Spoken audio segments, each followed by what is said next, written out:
His father got the fish, and he'd cared for his brother and sister as the plague claimed them. Was that enough? Stiffly, he slid his feet over the edge of the bed and got up. He shuffled toward the door. It was old, the wood warping around the hinges. It did not look like an angel's door. With a shaking hand, he pushed it open. An ancient stone staircase spiraled up before him. In the back of his mind, something stirred. Something his mother had said about the legend of the man who was not good enough to get into heaven, who had climbed there himself. In the distance, up the stairs, he thought he saw a glimmer of light. He raised a bare foot and placed it on the first step. The staircase was uneven. The stone crumbled away in some places. When he looked down, he could see that it carried on past the room he had come from and disappeared into murky depths. After that, he tried not to look down again. He passed doors, thick doors of dark wood. No light came from behind them. What if they were where the damned went? Those who left their work unfinished, their debts unpaid. Mark had seen them dragged screaming out of their homes by the receivers, the men in blue. They were never seen again. He went on, twisting higher and higher. The staircase seemed to grow steeper. His legs were weaker than in life, and he leaned against one wall. His fingers felt something carved into the stone.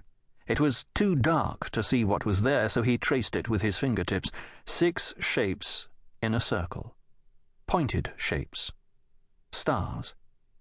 Should he know what that meant? He tried to remember more of his mother's stories, but thinking about her was painful. Then, below him, he heard the squeak of hinges. He began to move faster. He scrambled up, pushing himself with hands and feet, his heart pounding. Behind him he heard another step, slow and firm. Nothing good would be coming from those musty depths. And he was so close to the light. And then he saw it. Above him, one of the old doors stood open. Light streamed through from beyond, pink, orange, and gold. Mark pressed forward, clambering higher still. As he moved, he glanced back. The Reaper was on the stairs behind him, his black shape blending into the deeper shadows. He willed himself upward. Just a little further, just a few more steps. No Reaper could ascend into heaven. He reached the door, gasping, pulling himself around the frame, throwing himself into the room. His eyes hurt from the brightness. He had to screw them up. Beyond the door was a landscape of pure white, and ahead of him, bathed in streaming light, stood a figure, a girl, staring into the heart of the burning radiance. She turned. Mark dropped to his knees, fixing his gaze on the floor. Mother had said that to look upon a dweller in heaven was to feel your soul burn away. His eyes were already on fire. From behind, he heard the approaching step of the Reaper. He flattened himself on the ground. The angel would save him. "Sir, who is this?"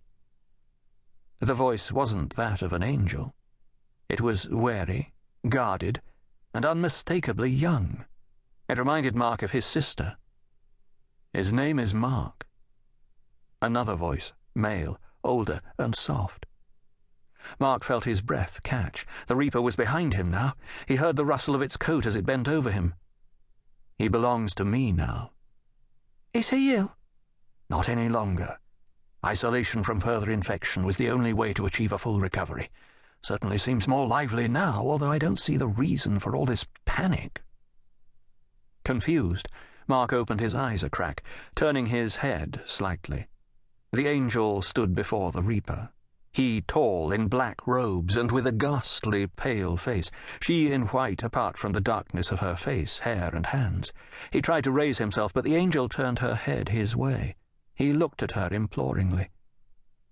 "If you will permit me, sir," the angel said, her deep brown, almost black eyes curiously meeting Mark's gaze. Then she reached up and deftly removed the Reaper's face.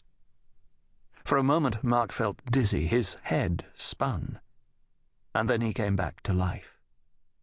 The tower room grew darker as the setting sun, which had been streaming through the narrow window,